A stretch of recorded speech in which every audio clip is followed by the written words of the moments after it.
بسم اللہ الرحمن الرحیم، بسم اللہ وحدہ والصلاۃ والسلام علی رسول اللہ، اما بعد۔ محترم ناظرین، پچھلے کچھ دنوں پہلے شیر افضل مروت جو کہ پی ٹی آئی کا ایک وکیل ہے، اس نے ایک گستاخانہ ٹویٹ شیئر کی۔ مثال کے طور پہ میں وہ الفاظ تو آپ لوگوں کے سامنے بیان نہیں کر سکتا، لیکن یہ ہے کہ مریم نواز کے خلاف بات کرتے ہوئے ہمیں اس چیز کو غرض نہیں ہے کہ کوئی کس کے خلاف بات کرتا ہے، کس کے خلاف نہیں کرتا، لیکن اس میں اس شخص نے سیدہ ہندہ، جن کا نام سیدہ ہند تھا رضی اللہ تعالی عنہا، جو کہ سیدنا ابو سفیان رضی اللہ تعالی عنہ کی زوجہ ہیں، امیر المؤمنین خلیفۃ المسلمین سیدنا امیر معاویہ رضی اللہ تعالیٰ عنہ کی والدہ محترمہ ہیں۔ اس بدبخت نے یعنی سیدہ ہند رضی اللہ تعالیٰ عنہ کے خلاف انتہائی غلیظ جو ہے نا الزام لگایا۔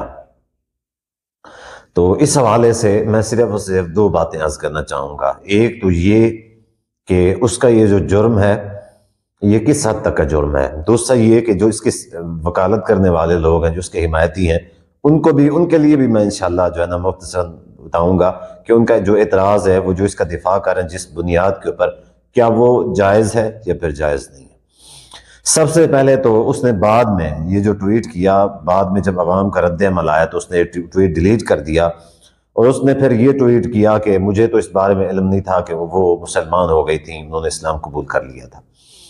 دیکھیں، سب سے پہلے تو یہ ہے کہ سیدہ ہند رضی اللہ تعالیٰ عنہ سیدنا امیر حمزہ رضی اللہ تعالیٰ عنہ کے قتل کے اندر شریک تھیں یا نہیں تھیں۔ ان کے قتل میں شریک تھیں، اس چیز کا کہیں سے کوئی ثبوت نہیں ملتا۔ جھوٹے حوالے ہیں، ٹھیک ہے، جھوٹی کہانیاں، تاریخ کی جھوٹی کہانیاں سنا کے پھر یہ کہا جاتا ہے کہ انہوں نے ان کو شہید کروایا، ان کا مسئلہ کیا، ان کا جگر کو جو ہے نا نکال کے چبایا، وغیرہ وغیرہ۔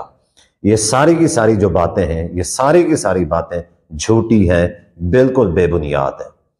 سیدنا امیر حمزہ رضی اللہ تعالیٰ شہید ہوئے تو اس میں تو ٹھیک ہے، وہ شہید ہوئے، اسی طریقے سے ان کا مسئلہ کیا گیا، یہ بھی ٹھیک ہے۔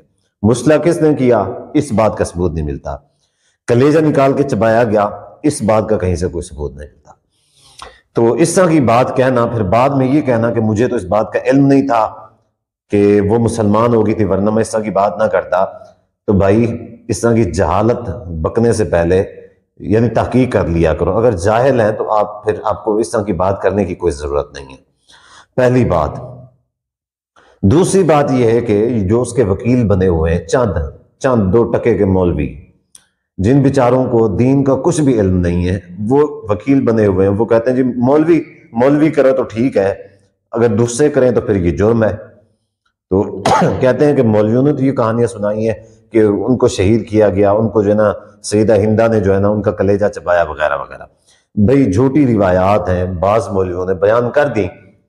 اب جن مولویوں نے بیان کی ہیں، انہوں نے کس جگہ سے بیان کی ہے؟ کیا کوئی الزام لگایا ہے؟ جب بات آ گئی یعنی ان کے اسلام قبول کرنے کی، اسلام سے قبل زندگی کی، سیدنا حمزہ رضی اللہ عنہ کی شہادت کی، تو ظاہر ہے کہ یہ واقعہ بیان کرنا تھا۔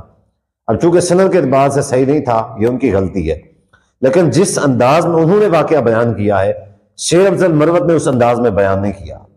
ان کا مقصد لوگوں تک نالج پہنچانا تھا، اس کا مقصد توہین کرنا تھا۔ تو اگر یہ دونوں کیسے کمپیئر کیا جا سکتا ہے؟ اگر ایک جاہل مولوی اٹھ کے یہ کہنا شروع کر دے بھی فلاں مولوی نے یہ واقعہ بیان کیا ہے، تو ہم مانتے ہیں بھی کئی سارے مولویوں نے واقعات بیان کی ہے، لیکن کیا اس انداز سے یعنی بیان کیے تھے کہ انہوں نے یہ بھی کہا کہ وہ مسلمان نہیں ہوئی؟ گستاخانہ انداز کے اندر واقعات بیان کیے نہیں کیے؟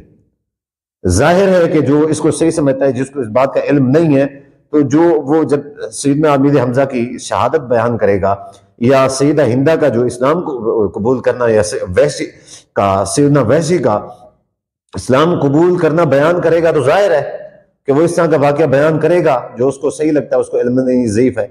لیکن ظاہر ہے کہ اس نے پھر کوئی ایسا ساتھ میں اپنی طرف سے کوئی الفاظ کہے ہوں توہین آمیز، حقارت والے، تو علیحدہ سی بات ہے۔ جو روایات میں آئی ہیں، آپ کہتے ہیں کتابوں کے اندر لکھا ہوا ہے، فلاں لکھا ہوا ہے، فلاں لکھا ہوا ہے، کتابوں کے اندر ایسے لکھا ہوا ہے، کیا توہین آمیز الفاظ اور انداز میں لکھا ہوا ہے؟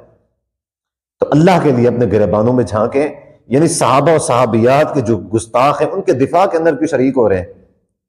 اللہ کے لیے کچھ ہوش کے ناخن لیں اور جہالت سے باہر نکلیں۔